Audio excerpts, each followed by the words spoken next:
Hey there, folks. This is Jay Frost speaking to you from the Philanthropy Mastermind series. So if you didn't mean to be here, I hope you'll stick around anyway. This should be another fun show. And we have with us our guest today, I'll be introducing to you in a moment, has been here before. He has a lot of things to share with you, and some of that's quite interactive. So I hope you'll play along. It'll be a lot of fun to have you do so. There are a couple ways that you can do that, of course. And one is with the chat. The other is with the Q&A. You'll get more specific instructions on that as we go along today. But if you would look at the bottom of the screen as I go through my little preamble here today and find the chat and just say hello, I know that our guests would love to see and hear from you. Maybe just tell us where you're coming in from today, where in the country or where in the world, and maybe which organization you're with. And if anything's popping up close to mind right now, feel free to start talking about that right now. We would love to see and hear that. Also, and thank you very much, Jacqueline, for already saying hello. We really do appreciate that. So we have Jacqueline and Catherine and Leslie. Thank you, guys. I really appreciate your going ahead and warming up the sandbox today. Of course, once again, I'm Jay Frost. This is the Philanthropy Mastermind series, and it's brought to you by DonorSearch, but we won't be talking about them today. So once again, if you have an interest in the company, and I hope you will, they have tremendous information on the people that are nearest and dearest to your heart, your donors. You can find out more about them over on the DonorSearch site at DonorSearch.net. And while you're there, you can also learn a lot about the Philanthropy Mastermind series as well. That's all under the Resources tab with our complete schedule and recordings of hundreds of sessions like today's, but maybe today's is a little bit different, so do stick around. That's, again, all over at DonorSearch.net. Now, of course, the meaning of today's gathering is all about leadership. And we have with us Ben Moeller, who I know is going to make himself visible any second. Ben has the ACFRE title, which is very rare in this industry, fewer than, I think, 100 people who bear that advanced certification. He's chief executive and principal consultant at Giving3. If it's a firm you don't know, I know you'll want to look it up before today's out. And he's been in the field for over 2 decades at a number of institutions, but I will not read his bio to you because that would take precious time away from him to you. I'm really glad you could be here before we go up, many of us, to Toronto. There will be over 3,000 of us there. Ben is on the board. So in addition to everything he's sharing with you today, he's one of the people who's leading our profession to think in new, innovative, and really profound and ethical ways. And so I'm really grateful that he's taking some time right before we all fly north to share today. Thank you so much, Ben, for being here. Thank you, Jay, for having me. And like you mentioned, today is going to be interactive. I have arranged for a few different things that will allow it to be interactive. So I will show that right now when I go and I can say hello to Suzanne from Talladega and hello to Jennifer that's from Oregon. So you'll see in the chat, I'm able to put your comments up here. So as we go along, if you have a question, go ahead and put your question in the chat, but do it with the Q, the letter Q, and a colon, and then space, and put your question. And when you do that, I'll be able to go through here, and I'll be able to pull up questions later as we go along. And that way, if I get to a kind of on a rant, I'm able to kind of finish the thought, and then I can go to the chat and I can see the questions and be able to kind of recenter to be able to focus on the questions that you might have been prompted by the discussion. So, and I'll say hello to Katrina and to Ashley. And I saw one in here. Where is that one at? I saw Reed. Where's Reed at? Reed is calling in from Maine. I don't see you in the chat here, but I know that Reed's on here. So Reed, good to see you. So today we're going to be talking about not fundraising tactics. That's something that I think if you wanted to find fundraising tactics, those are pretty easy to find.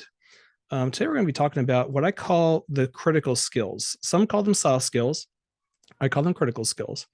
And that's because they're the things that you can't learn as readily. You have to really practice them to put into place. And so I want to make sure that we are able to talk about soft skills, what I call critical skills, because they really are instrumental in helping you level up. They're helpful in helping you elevate your voice, helping you to have credibility and visibility, and also to gain confidence and credibility within your organization. So like I said, it's not going to be tactical in the way that we might be used to. We're going to talk more about critical skills. So this is the stuff that you're not going to get in a lot of other webinars. So hopefully it's something that's interesting and engaging for you. I'm looking forward to your questions in the chat. and I will get right into it. So let's go to, here we go. So we're going to start with, we actually have 3 different domains within this, which are the domain of leading self, the domain of leading up, and the domain of leading out. And so the idea here is that as we think about our leadership and as we rise to lead, we're going to think about how we are working on our own leadership abilities, how we're working on leading those around us, as we might call leading up, and then also to have a broader voice than not just with, leading our own self and growing our own professional experience and credibility, not just growing our organization and leading up for our leaders, board members, and the folks that we work and support, but also leading out. And Jay talked about this a bit in my intro, that a big piece of being a thought leader in the sector is not about visibility, not about credit. It's about spending time making sure that others have the resources that they need to be successful, but also to advance ethical fundraising, which is really, really quite critical. So that's what we're talking about today, is leading self, leading up, and leading out. So let's get into it. Leading self. So when you think about leading self, one of the things that, and these, I'll go back and preface that a lot of these ideas are based not on just my own experience, which they are, but also things I have seen from staff I've hired that I've really been impressed with some of the things that they've done. And one of these is leading self with the idea of building a professional library. So as you read books, as you build your, library of things that you reference to inform your work, I encourage you not just to gather books on your bookshelf or a stack of books to read, but actually to be more engaged in the process of you building your library.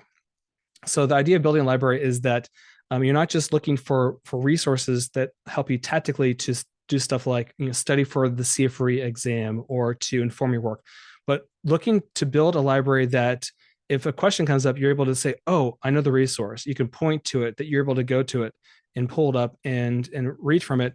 Or that you're able to, if someone says something, you can quickly say, actually, based on the body of knowledge for our profession, I can tell you 3 different ways why that may not be accurate.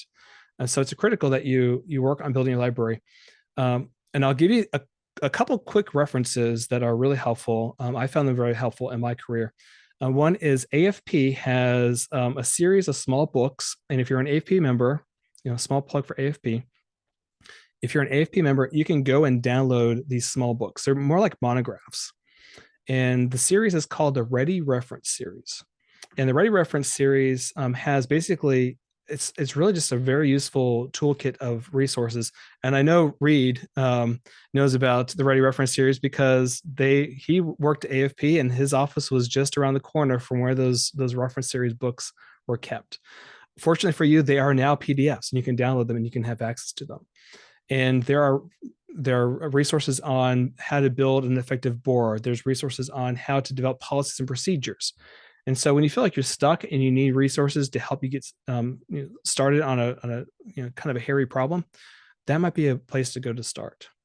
If you want to further your learning, consider doing a paragraph summary of the resources. So one of the things I started doing early in my career was that I would read a book, and maybe this is like you, that you're reading a book and as you read it, you kind of forget what you read. And I found that if I kept kind of a notepad and jotted down ideas to the margin on a separate piece of paper, that when I was done reading the book, I can go back and I can summarize the book and write what basically is described as like, we did this for research, like executive summary of the book. And so that way, if you ever want to find that information, if you keep a reference of the information, you can go back and query that list, and maybe it's a keyword search you're going to do. But those summaries of books are helpful because maybe you remember reading a book, but you don't remember what it's about. Rather than having to reread the whole book, you can read your quick summary and give you a really good snapshot. The next item is leading self. Defining your values. So when it comes to defining your values, I want to encourage you to think about 3 core values that reflect your brand of leadership or your style of leadership. And spend time to define those values and find ways to put them into practice. So early in my career, I did this and I was intentional about thinking about, the importance of character. For me, character is really important. And so I was very diligent about not writing down the word character, but also writing down what that meant to me and describing how I can actually evidence that in the work and the way I did my work. So I encourage you, as you think about leading self, defining your values and writing them down, not just writing them down, but also think about how you can put them into practice. So, I'll ask a question. This is an opportunity for you to put something into the chat and we can pull this up later. Have you identified your core leadership values? Are there things that you use to inform your work? And if so, answer the question, what are they? What are your core leadership values? So I'm going to look in the chat and see that that's going a little bit here, and I might pull some ideas up. So for me, character was very, very important. And the other, so Jacqueline has put down supporting your team, leading with integrity. I'll look at leading with integrity. Oh, Jacqueline Book, supporting my team. So yeah, think about your values, your leadership values, and what that means to you. So I talked about character. Character is one of mine. Also, another one of mine was that I wanted to stress to my team that it's okay to make mistakes. And that was one where it didn't seem intuitive to the team, that I was telling them it's okay to screw up. Typically, your boss is asking you to be 100% perfect in the work, or to minimize mistakes. But actually, I saw mistakes as an opportunity for learning and growth. So that was one of my core leadership values. So spend time to think about that. And I see more here. Lead with integrity, involving the team when coming up with solutions, integrity and freedom. All right. The third item, when think about leading self, is keeping a professional development track record, tracking your professional development. And that is important for several different reasons. The first is, if you are ever studying for the CFRE and you take the exam and you, or actually before you take the exam, but you submit your information and they want to audit your materials, it's good to have a backup of your professional development, so you can remember what you took, when you took it, and you can prove that you did it. It's also helpful for maybe there was a session that was particularly insightful, something that you really got a lot of learning and growth from. If you have an ongoing track record of the professional development you've attended and learned from, then it's easier to go back and to find that rare or special session that you went to, and be able to source it for the future.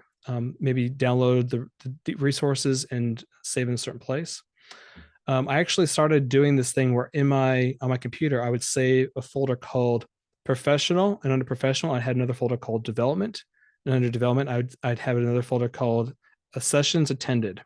And I would put them down by date and track the folders. And I put down the date, the name of the session, who led it. And then I would put down any slides, handouts, resources, contact information, anything about that session. So if I ever need to go back and find it, I could. And also, whenever I was entering information in for my CFRE, I had access to that. It's really helpful to have a repository of ideas to help you as you think about your professional development and your growth. It's also helpful as you think about where are there gaps.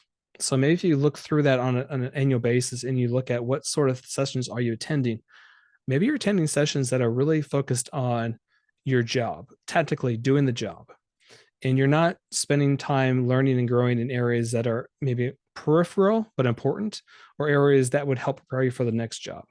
And so I encourage you to not just keep a track record of your professional development, but also to assess what is in there, where there's gaps, and have it available for in the future. Are any of you already doing this, keeping a track record of your professional development? I'll just ask that and see what this says in the chat. I'm looking at how Ripple said that one of the leadership things, values, is some mistakes can't be made. How do you distinguish? All right, so that's a question. I'll have to pull that up for later. Some mistakes can't be made. How do you distinguish? All right, well, Ripple, I'll get to that later. Okay. Suzanne keeps hers in a spreadsheet. That's actually a really great idea. Keep them in the spreadsheet. And I'm guessing you put down columns, you put down the date and the time, the location. That's great, because then you can find it really easily. I encourage you to also find a way to save all the attachments, all the stuff that comes with professional development, because that can be very helpful in times. All right. Go back to this. And the next one is building a board of advisors. Now, you maybe you've heard this before, maybe you haven't, but building a personal board of advisors. So this is different than your board of advisors for your organization.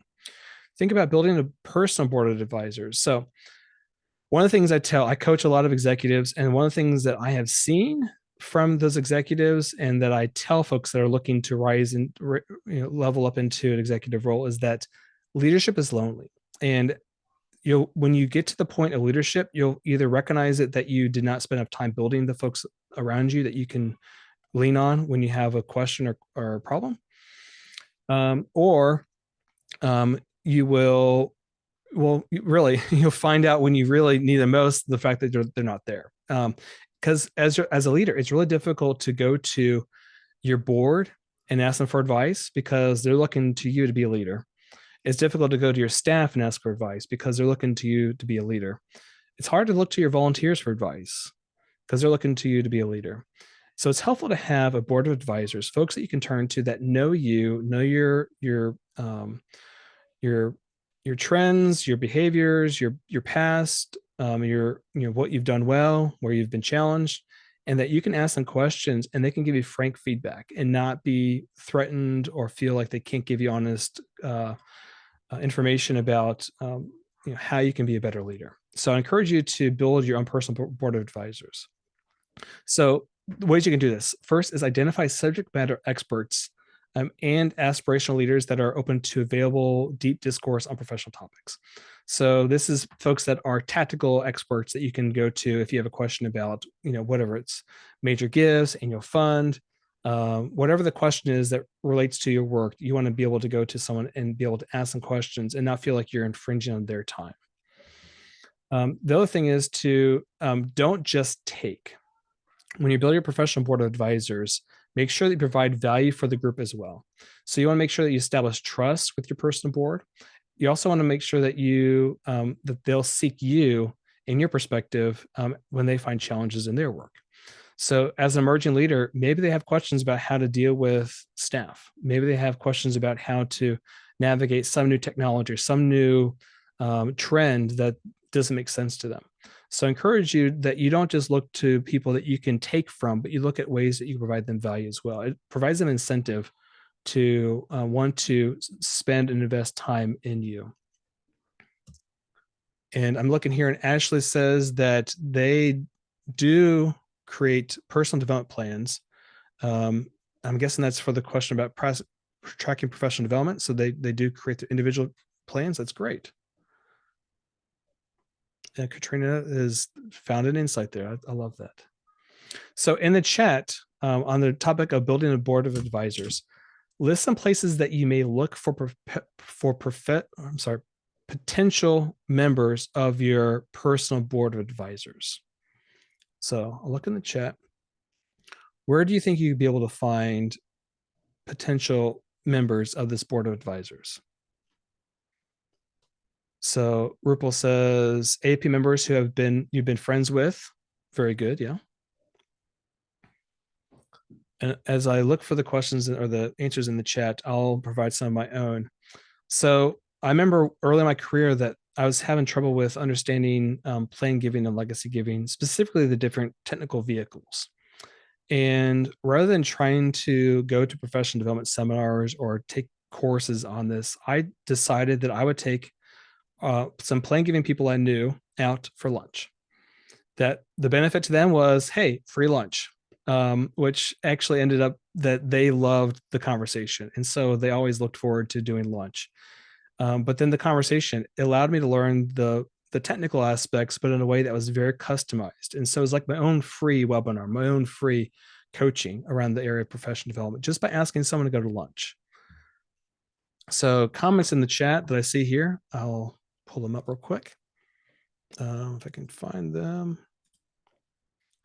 Let's see, Katrina. All right. So there's this one. AP members, former leadership from past jobs. So I'm guessing that's folks that you may have worked with that you respected. So former supervisors, maybe people that were leaders, but maybe in different areas. I think that's great. Let's see another from Leslie. Former trustees of high value are asked to serve as honorary trustees. So Leslie, you're thinking more about members of your organization, board members of your organization. And what I'm talking about here in the context of leading self is that you're looking for board members, not board members as in trustees, fiduciaries. I'm recommend that you consider finding individuals that are advising you personally, that you go to and you seek advice from. Hopefully that's helpful. It's a little bit different, there. They're not representing the organization, they're helping you in your career. And they may not be people that are located nearby, maybe people that are, maybe a little bit further afield. Maybe people like Ripple said that they're located, from AFP. Maybe they're not necessarily in your backyard.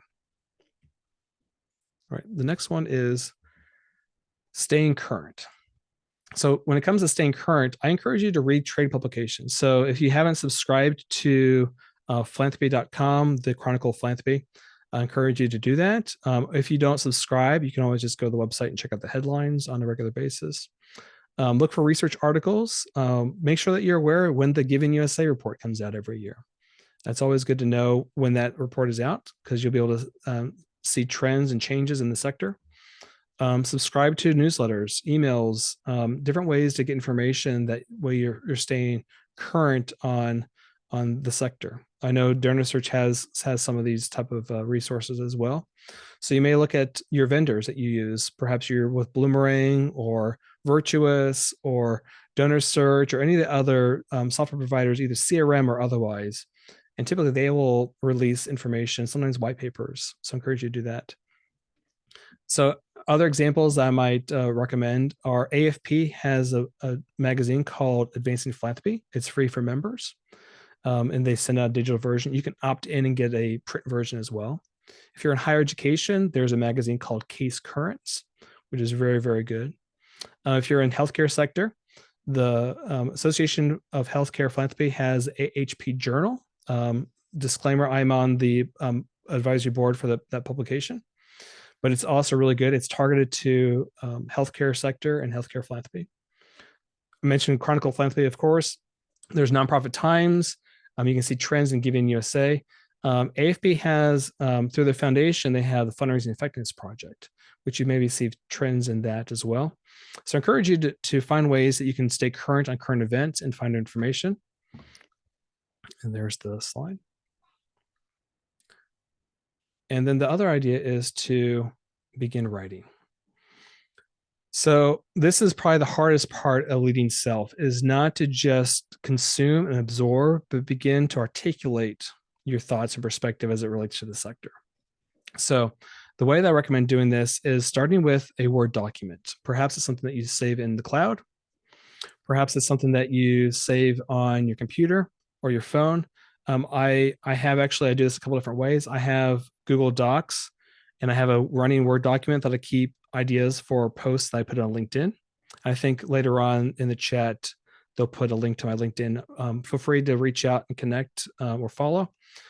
The other thing I do is I keep notes in my phone, and I go on there, and if I have like this idea, I'll just write down a quick little note just to help me kind of think of something later on. And actually, I didn't plan to do this, but I will pull it up and I'll read a note that I have sent to myself. And one of them says, I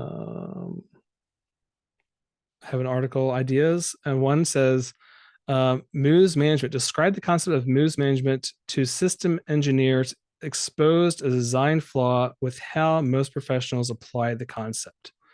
So this is something that I was just like, I woke up in the middle of the night and I had this memory of working with systems engineers and explaining something to them, and that it illuminated something in my brain. And so I want to write an article about this. So I have this little prompt in my phone to write an article about news management from the late 2000s. So I encourage you to begin doing that, to begin thinking about finding your voice, finding ways to articulate the ways you see, the way you practice your profession. So begin with a Word document in cloud storage, and you can start by just writing down a headline and like a supporting bullet points. And then you can always go back and add more, but that's usually enough to kind of get your brain flowing. And the importance of this is to begin to articulate your unique thought leadership viewpoint, and not to be, regurgitating the things that you read others say, but to take them, to process them, and be able to say them in your own way, in your own words. So you can try testing out some of your thoughts, some of your writing publicly. So if you want to take it beyond the cloud document and let others be exposed to what you're thinking, you can try posting those on Reddit or Substack or LinkedIn or Medium or Twitter, also now known as X. So I'd encourage you to, Mark asks, what does AFP stand for? AFP stands for Association of Fundraising Professionals. So it's the largest association of professionals focused on fundraising. And there's actually the conference that Jay mentioned that's going to be in Toronto this next week. It's going to be the largest gathering of fundraising professionals, usually a little over 3,000 to 4,000 in attendance. So begin writing Word document, try them out publicly. The nice thing about trying things out publicly, like LinkedIn, is that if there's comments or discussion, you can then begin to further develop your thoughts and see what resonates. And then you can maybe take it the next level down, is to submit your ideas to trade publications. So I mentioned AHP, AFP, Case Currents, that if you begin to articulate articles or ways to think about the profession, you can start writing articles and get them published in some of those publications. So I'm gonna look at the chat real quick. And Leslie, yes, great insight. That is exactly what I'd recommend. If you're watching this on the replay, Leslie had a great insight that it's good to have find professionals that that are friends, but also exhibit skills that you aspire to have. So there's an old adage that you are the sum of your 5 closest friends. And I think there's a lot of truth to that. The folks that you rely on the most are oftentimes a reflection of your values, and really either help pull you up or you help pull them up, and sometimes both. All right. Speaking of pulling up, let's talk about leading up. And I know that working in the nonprofit sector, you've probably had to lead up a lot.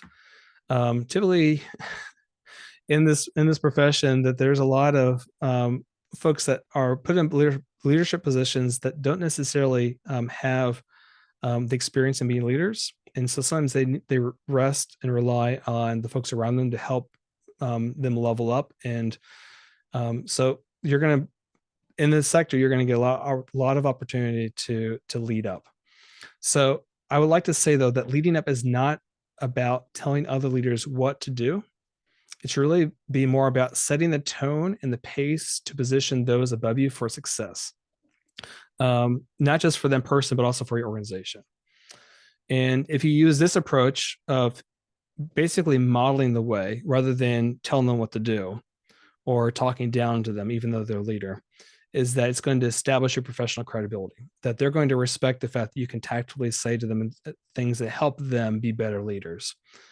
And I want to remind you that you can't lead up until you're first leading self. So it's important that you remember that you can't be leading up until you're first doing some of these things and really focusing on being better professionally on your own. All right, leading up. So leading up, there is no I in team. So that basically means that you need to show and understand for how your work connects to team objectives and how your team success or team results support organizational success. So this is a thing that leaders oftentimes lose sight of, especially when they're leading their team, is that they're focused on helping the individual staff get to the individual goals. A way to lead up is to seek understanding on how your work and the work of others rolls up into larger strategy. And you can ask that. You can say, I understand my goals. I understand what I'm being asked to do. Can you help me understand how this relates to our department goals or how this work relates to our division goals, or whatever you call it, our unit goals, or our organizational goals. And by asking that question, you're allowing them an opportunity to think about how your work is meaningful to the rest of the team and to the work of the organization. And sometimes they won't have an answer, or they won't have an answer right away. And it's okay to give them some time and space to formulate an answer. Other times you'll find that that question will provide insight, and that they'll realize that the thing that they're focused on is not the thing you need to be doing. And that by asking the question of how the work relates to a bigger goal, the organizational goal, the team goal, that it may help them recalibrate your work performance, your work expectations to something different that aligns with organizational success.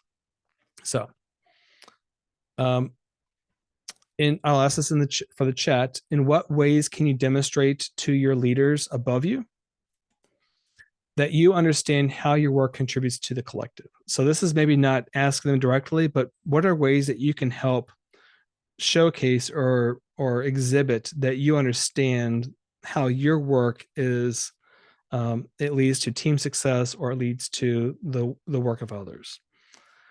So as I wait for the comments in the chat, I'll just say, let's say that you work in fundraising and you're working with someone in marketing. And I use this example because there's a lot of friction usually between fundraising teams and marketing teams. And if you are not in that organization, then count yourself fortunate, because that is not the trend.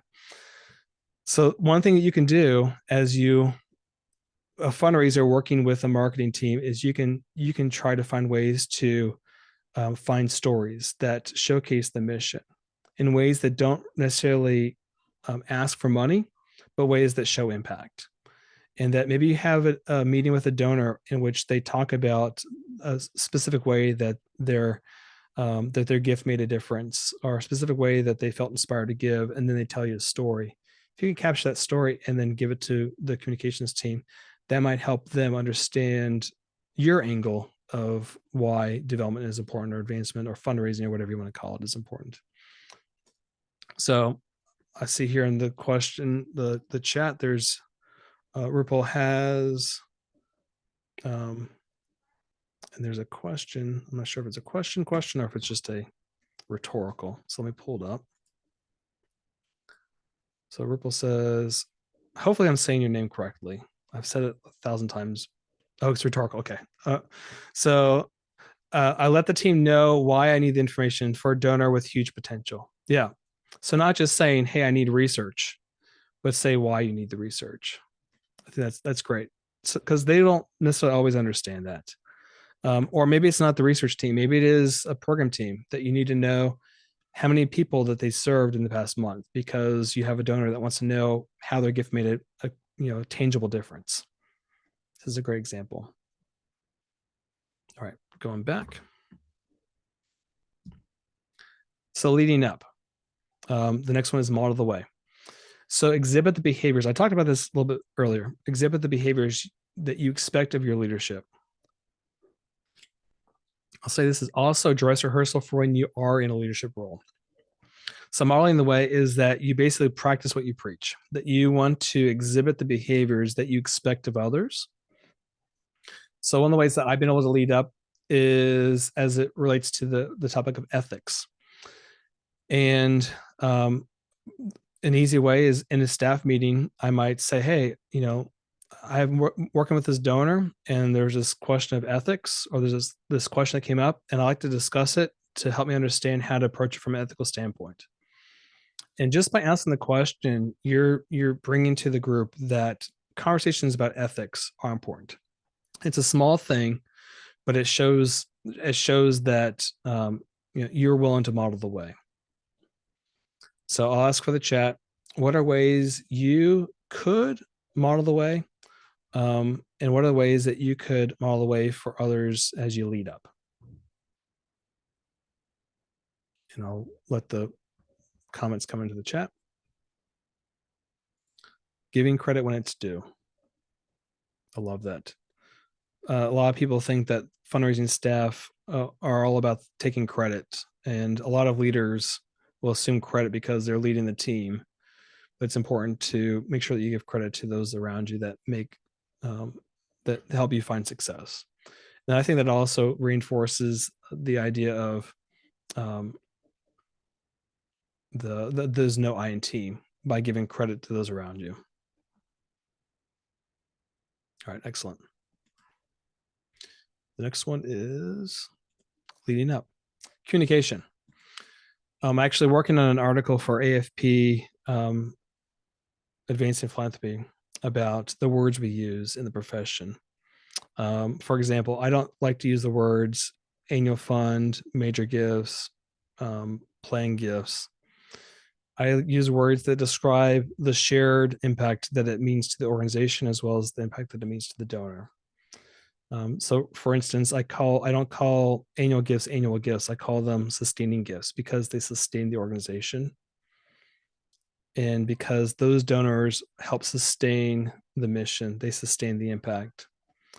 For major gifts, I like to call those impact gifts because they're different than sustaining gifts because they're shorter term, but they're larger typically, and they help have a more critical, a more focused impact.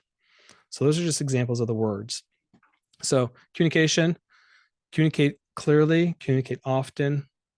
I also add that when you're leading up, it's important to remember that communication is also a fundamental way to establish shared trust. The words you use matter, the tone you use matters. Also, the word and tone that you tolerate also matters.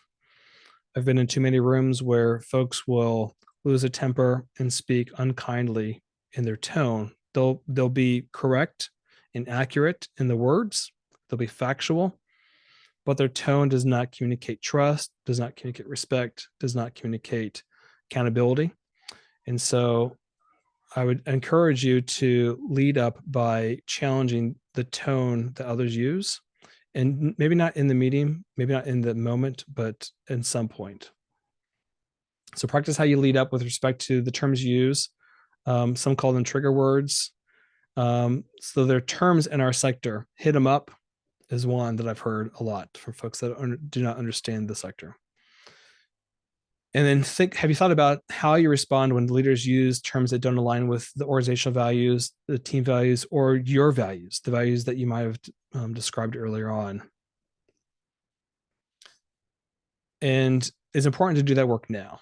So before you are elevated to the senior leadership roles, to do the work of challenging or encountering tone or the words now, because it will make it easier when you're in a leadership role.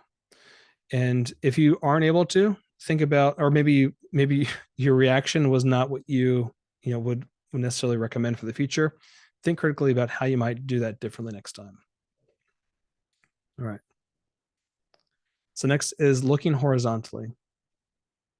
So looking horizontally means that leading up doesn't always have to be with your vertical. So it doesn't have to be with your direct supervisor. You can also look for opportunities to build connections across the organization. Temper. Thank you, Mark. Looking horizontally means that, so I talked about the importance of building the connection with communications. So working across organizations, so marketing, IT, finance, programs. Hopefully, if there's folks that are on here because of DonorSearch, there's folks that are in the research or advancement services or advancement operations side of house. It's important to build connections outside of your department, and it helps you understand the viewpoint of others, and also helps you to become a more well-rounded professional. So one of the things I can recommend about looking horizontally is that you can find ways to teach or mentor somebody senior to you. So it's hard to teach or mentor a direct supervisor. It's easier to teach or mentor somebody that is senior to you, but not within your vertical, not within your silo. So think about a leader within a different department that is willing to let you work with them. And this also refers back to the idea of building a personal board of advisors. And a way to learn perhaps is to have them explain in a way that helps you find understanding, and then maybe you can explain your work to them in a way that they find understanding. And so just by talking about your work, or they're talking about their work in a different way that doesn't use some of the slang or the terminology, might help both of you find clarity in the way you describe the work. It can also help you lead up so that you can explain things in a way that are valued by leadership. So if you're able to explain them by folks that are maybe outside your silo, then maybe it'll help you find different ways to explain to folks that are within your silo. And then I have a question here from Mark. Mark, I'll try to get to that in the question section. Hopefully I can remember to get back to that. That's a good question. So what other team members or departments outside your own areas are opportunities for you to formally practice leading up?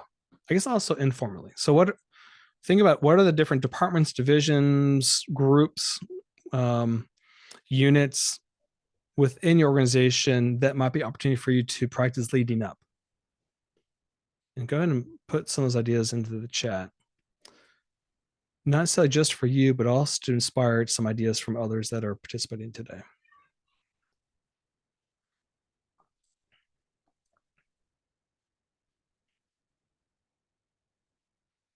All right, I'll go on.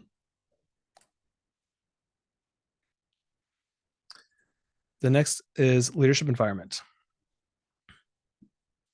It is not all leaders or environments will allow you to lead up. Some leaders are going to feel threatened when members of their team seek greater responsibility or show willingness to go above and beyond. Hopefully you have not felt this in your career, but likely you have. And I'll say this with clarity. If you find yourself in that situation where you're not being encouraged to lead up, where leaders are feeling threatened by your seeking greater responsibility, that it might be time to find a new position, a new organization, but don't jump ship in spite. Use this opportunity to deepen and strengthen your self-leadership. So I think a lot of times folks get frustrated and are just like, I'm not going to deal with this toxic environment, which is why I have that symbol, that emoji on there. And sometimes you're not in a position where you can just jump ship and quit. And so if that's your position, use this opportunity. If you recognize that that is where you are, go back to the first section that we talked about leading self, and focus your time and attention on that. You can't change your environment unless you leave and change your environment, but you can change yourself and your reaction to it. So I encourage you to go back to leading self and to think about, are you doing all you can in that frame until you're in a position where you can actually leave and find a different organization that is more constructive, more healthy. All right. Oh, and I'll say about this, the leadership environment. So one of the things that you may feel or experience is that it's easy to feel when things aren't quite right, but it takes greater emotional intelligence to reflect and find clarity on why things don't feel right. I'll make sure I said that so everyone can understand it. You may feel like things aren't quite right. Maybe the toxic environment I talked about is where you are. And I encourage you to think about not just the fact that they are not right, but reflect on why they don't feel right. So some questions. What are the core issues? As a leader, if you were in that position, what would you do differently? Let's say that in a bizarro world where that leader might come to you and say that you need to provide solutions, could you? Could you provide solutions to this environment? Is there a misalignment between what you're experiencing and the organizational values? So, said another way, the environment you're experiencing, is that the same values that the organization aspires to? And if those are in alignment, is there a misalignment between the organizational values and your professional values? So that's why it's important to go back to leading up, is to find clarity on your own values. And you may discover that it's not that the organization is not living up to its values, it's that you just have different values, and that's okay. And I see a great comment from Jacqueline. there's sometimes gatekeeping that happens when trying to lead up. Exactly. Which is what we're talking about here in leadership environment. Is that if there's not opportunity to move up, that there is opportunity to spend time leading self more. So hopefully you'll use that opportunity. All right. Next one is think like a leader. So this is one that I found very, very challenging early in my career, where I had to swallow my pride and consider the viewpoint of the executive staff or the board leadership. One example was when I was not given the budget I felt like I deserved because of the numbers I was producing. And so I flipped it and I thought about it from the perspective of the board, from the perspective of the executive staff. And as I thought about it, I was like, you know what? Actually, it makes sense. It provided clarity for me. And I was able to then, with that clarity, it helped me later on in my career to be able to describe it to folks that worked for me. So it may feel like a fool's errand to spend time thinking like a leader when you're not in that seat yet, but it is beneficial because you're able to develop the skills that you actually can reinvest in your future self. I also encourage you to think about discerning the difference between management thinking and leadership thinking. Management thinking is tactical, leadership thinking is strategic. And as you encounter problems, you encounter issues, think about it. Is this a management issue? Is this a leadership issue? And they will have different solutions. They'll have different answers. So be able to define, articulate what those are. So when you encounter an issue, ask yourself, what questions would I ask if I was the board president, or if I was the CEO, or I was the board chair? And what you're doing here is you're preparing yourself that if you took a question, took a problem to somebody, that you're already anticipating what questions they might ask, which is very, very helpful. It shows emotional intelligence that is very beneficial to help you as you raise in your leadership profile.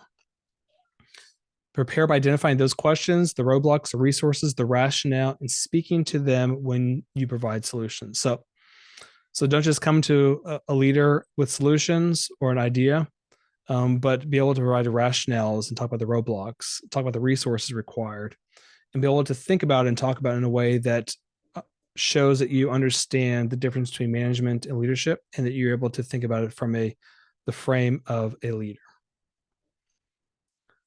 All right. So that is leading up. I'll just really quickly, I'll ask the question, how are y'all feeling? Are you learning things? Are you seeing some new insights? Any questions that pop up? I'll encourage you, if you have a question that we can come to later, just do the letter Q and a colon and add your question, and we'll come back to it later. And if not, I'll just go ahead and go on to the last one, which is leading out, because we are getting a little bit closer in time here. I'll mention that so you will get a recording of this session. Even though you'll get a recording of the session, there will not be slides, because the slides are what you've just seen. There are 6 different summaries. I do have a Word document, actually it's a PDF, that if you email me, I will send you, and it's all these points and questions for further discovery. It's something I use with some clients. Happy to send it to you for free. Just email me and I'll send it all to you. Happy to do that. All right, last section, leading out. First one is observe. Oh, Rupal wants to know my email. I'll give you the email at the end, but if you scroll up, you'll see, oh, there it is. Jack just gave it to you right there. All right, finally leading out. All right. When we think about growing in our leadership responsibilities, the first tendency is to jump right to leadership opportunities. Like, oh, I want to be a leader, I need to be in a leadership job. However, the discipline of learning, leading how to lead self and leading up will help reinforce your success before you're in the position. So I want to say, don't discount the work of building the discipline of leading self and leading up, because those are, to use higher ed terminology, those are prerequisites. You really have to understand how to lead yourself. You have to understand how to lead up, because those skills will manifest themselves as you are in a leadership role. You will need those skills as you level up. So the leading out cues will give you a head start in leadership. So the ones we're going to talk about here, starting with observe, will give you a head start in leadership while you're developing your other areas that we previously covered. So the first is observe. So one of the things you can do, and this didn't occur to me until I was probably about 8 years into my career, is that you can ask to attend board meetings or executive staff meetings. I mean, the worst thing they can say is no. But if you're not already in the room, don't ask for a voice. Just ask that you can observe. That just say, I love to see how the executive team has meetings and makes decisions, the discussions they make. I'm curious. Can I attend? Same with board meetings. Typically, board meetings are open, and so if you can find ways to get your work done in advance, you can find a way to get to the board meeting. And the way that I relate this to fundraisers is that you don't go into your first meeting with a potential donor asking for a big gift, right?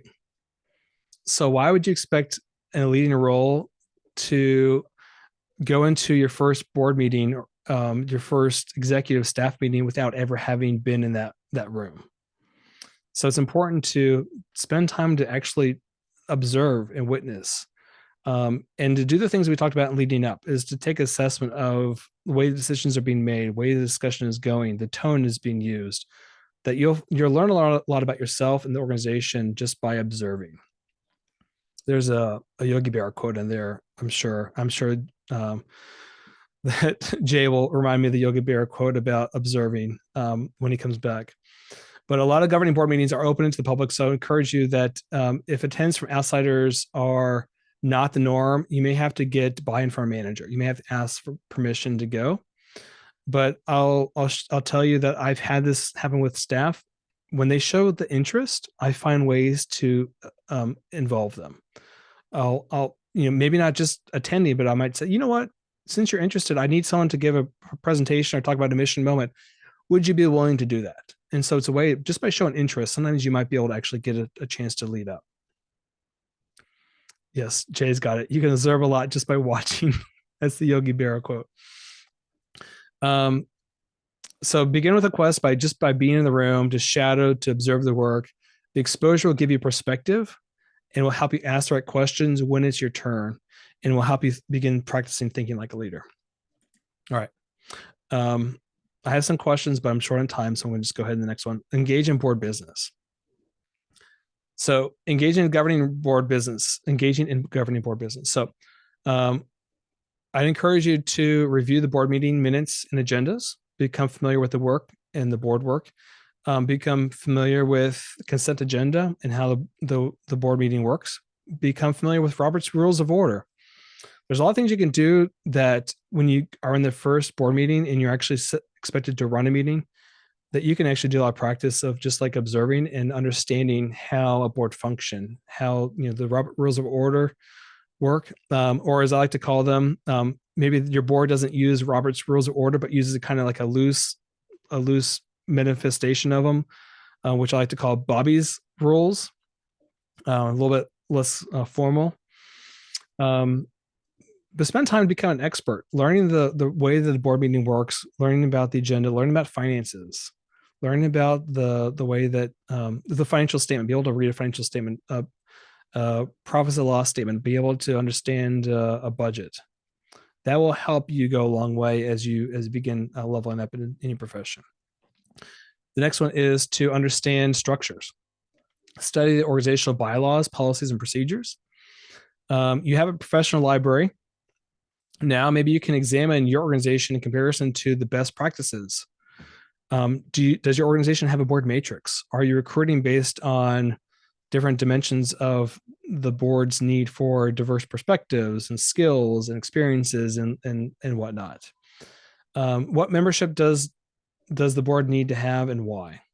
So if you can understand structures, it'll help you become a more useful member of your team.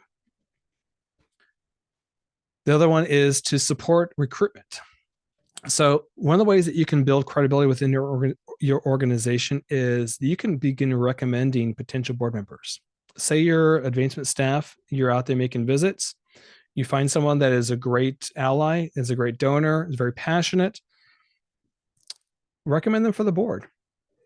Chances are is that if you have a great rapport with them as you evolve in your leadership within the organization, that they become a champion for you. They become an advocate for you. And so it's good to help support the recruitment of board members because it will help you level up as you go along in your profession, especially within the organization.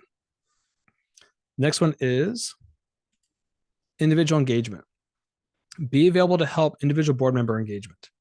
So I'll say, just like our sector struggles with individual donor stewardship engagement, board engagement is a critical piece to board member performance. So you think about the board member that comes to meetings, sits there, eats their lunch, and leaves, and otherwise is disengaged. Is there a way that you can be involved in helping them get more engaged in the business of the board? So this is kind of the opposite of the last one, where you're helping support recruitment. You're supporting bringing members to the board that you have rapport with, that you've developed a trust relationship with. This one is that they're already on the board and you volunteer to help, cultivate them, engage them, be involved with them in some way that helps you build rapport and trust with that person while they're already on the board. So one of the ways that you can potentially do that is that boards that have individual board member engagement plans, it helps them get more engaged. But sometimes it's hard for the organization to actually implement those plans. And so a way that you can get involved is by volunteering to be helping facilitate those engagement plans with the review, with the assessment, to make sure that the board members have the resources they need to be successful. All right. And the last one is to exercise your skills, is to give back. So if Jay calls you and says, hey, can you give a webinar on emerging professionals, you could say, sure, I'd love to do that. Any opportunity you can to give back to the sector, to mentor, to teach, I encourage you to do that. That's going to be your opportunity to use the things you're articulating as you write to be able to find a voice, to be able to explain to others the work you do and why you do it. And it'll bring credibility to the sector by you spending time in exercising those skills by giving back to the sector.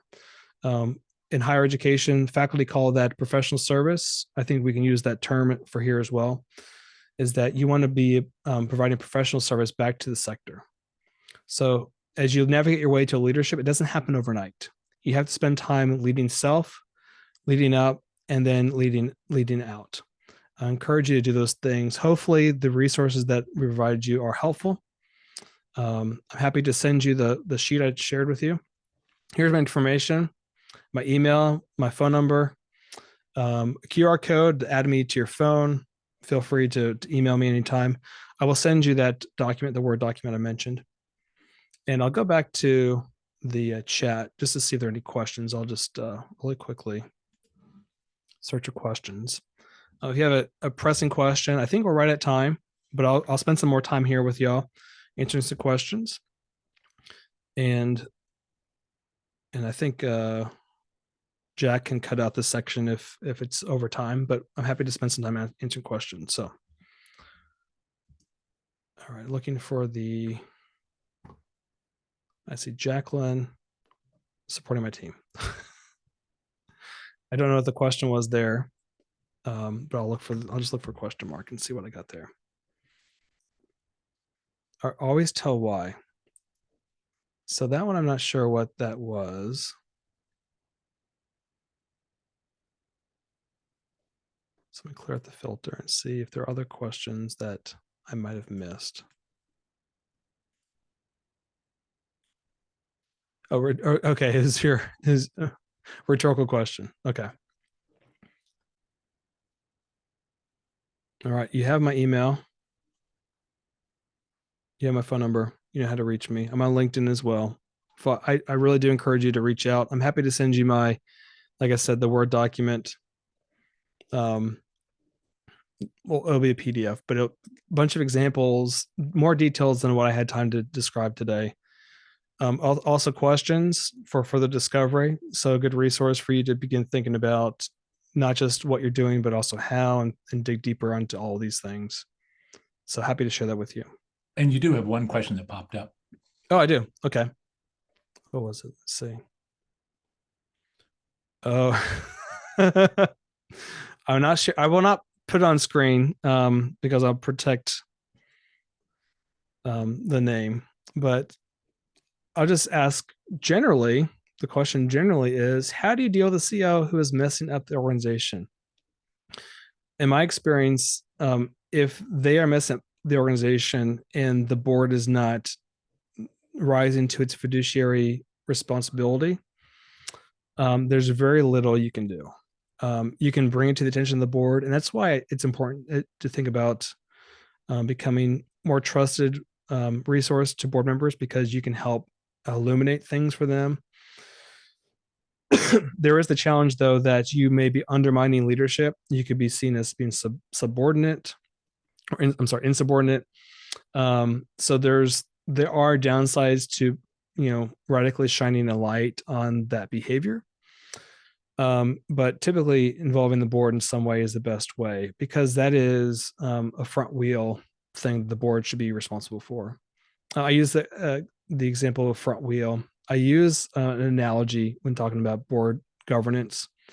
I use the analogy of a tractor in the garden, or a tractor in the farm, in the field. The board is the front wheel, which, if you know a tractor, they're small little tires. And the role of the small front tires is to stay right above the mud, right above the weeds, define direction, define the path forward. And because they're above the weeds, above the mud, they're able to see clearly the direction and provide guidance to avoid the ruts. And it's the work of the staff to be down in the mud, to do the hard work, to drive the organization forward. But the work of the board is the front. So if there's a CEO that has missed the organization, they're in the driver's seat, that they work between the back tires and the front tires. And you can't necessarily go from the back tire to the front. You can't just go to the board and say, hey, your CEO is screwing things up. You either work with the CEO, or you find ways to help that front tire navigate a little more clearly. Hopefully that helps you out, Ripple.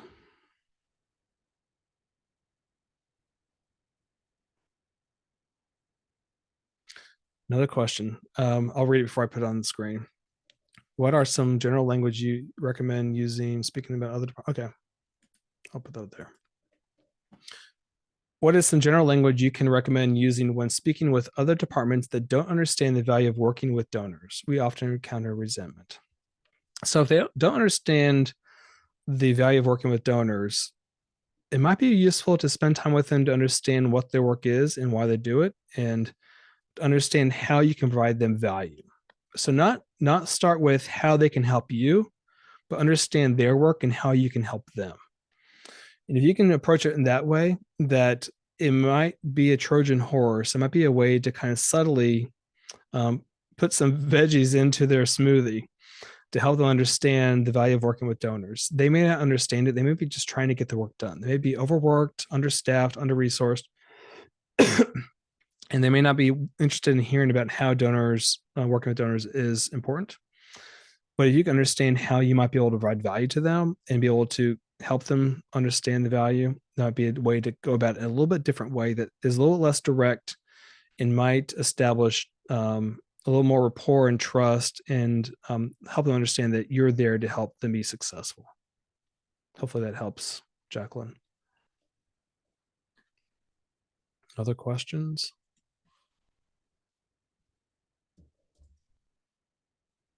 I don't see other questions. There was one. Someone asked a question that I said I'd come back to it.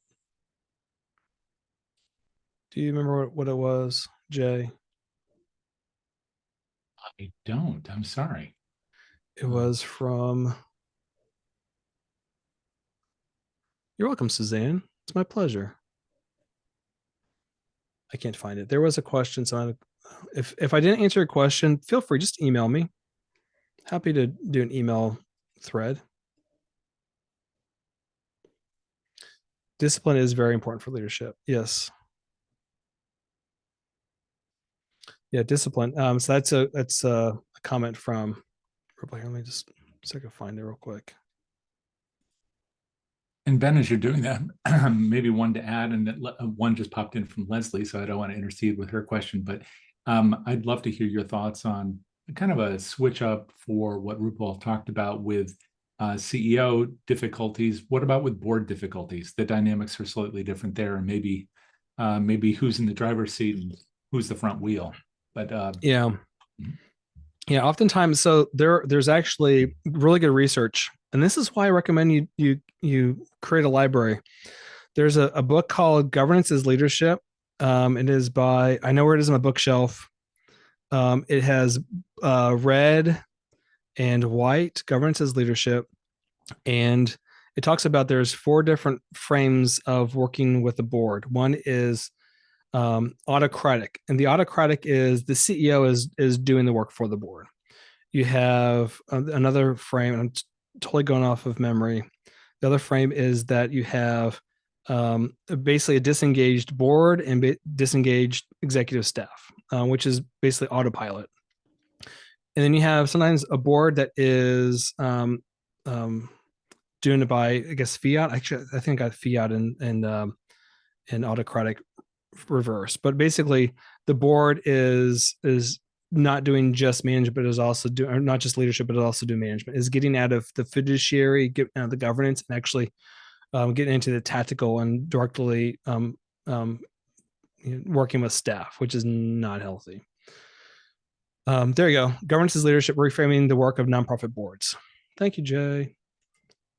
Great book. Get this book, put it in your library. Very, very useful. And if you want references for books, email me. Happy to give you a list. I have like 300 books on nonprofits. Happy to give you, a list of whatever you're looking for. But if your board is driving it, oftentimes what I've seen is that's the time to employ a consultant to bring an outside voice, because it's hard. It's real, and this is one of the values of having an outside perspective, is because everyone has a vested interest. Everyone's jockeying for power to do the thing that is in their own interest. If you have an outside perspective, a consultant, and this is some of the work that I do, is that you can help bring forward or make it apparent what those different interests are, and also to make sure that every party understands that the interest should be the organization. So not the interest of a board or the board member or the interest of the executive staff or the staff, that the interest should be the organization and the community it serves. And that's one of the things that is helpful bringing in an outside consultant, is that you can have that conversation. You can make that message clear in a way that you can't have that discussion typically if you're on staff. Exactly, Ripple. That is exactly right. All decisions are made for the good of the organization. And the board, their role is that they're shareholders. They're not really shareholders. They're representing the shareholders, which is the community. The nonprofit board is a fiduciary. They represent the interest of the community and making sure that the organization is meeting its meeting the expectations of the community. So, donor-centered. I know I've heard people to understand what donor-centered fundraising is. Donor-centered, mission-focused, community-oriented. Those are the 3 that I always advocate for, and they work in symbiosis. No one is more powerful than the other. The donor's not telling you what to do. You're asking donors to support you in ways that support your mission, and your board is making sure that you're doing the things that are in the interest of the community, and the community is holding you accountable in the things that you do. They all work together.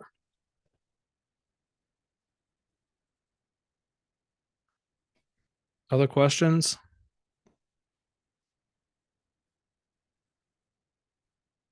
Thank you. I'll put this on my note to my mom. Say, Mom, look at this. I got a great comment from RuPaul. Thank you. All right. I sincerely offered to be resource, connect on LinkedIn, send me an email, send me whatever. Happy to be a resource. I have nothing to sell, just hopefully be able to learn and grow in your profession and level up and become a leader. So thank you so much for all of this, Ben. I know that people are thanking you right now. And And Ben is serious, you can tell, and sincere in this. I also think that if you are managing to go to Toronto, you can probably find him, if you're lucky, walking the hallway. So I hope you'll say hello there. You'll find him to be just as warm, friendly, and helpful in person as you have here in the webinar today and in past webinars.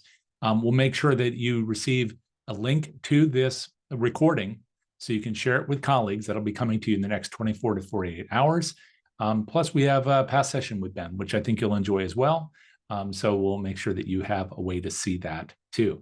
So with that, I want to thank you, Ben, for everything today. Really appreciate you coming back, especially right before the big shindig. And thank everybody for hanging out with us, learning together, and being a part of the conversation. Please be here on Thursday. We have one more session before many of us head north, and I hope you'll be a part of that. But until then, take care, and we'll see you soon.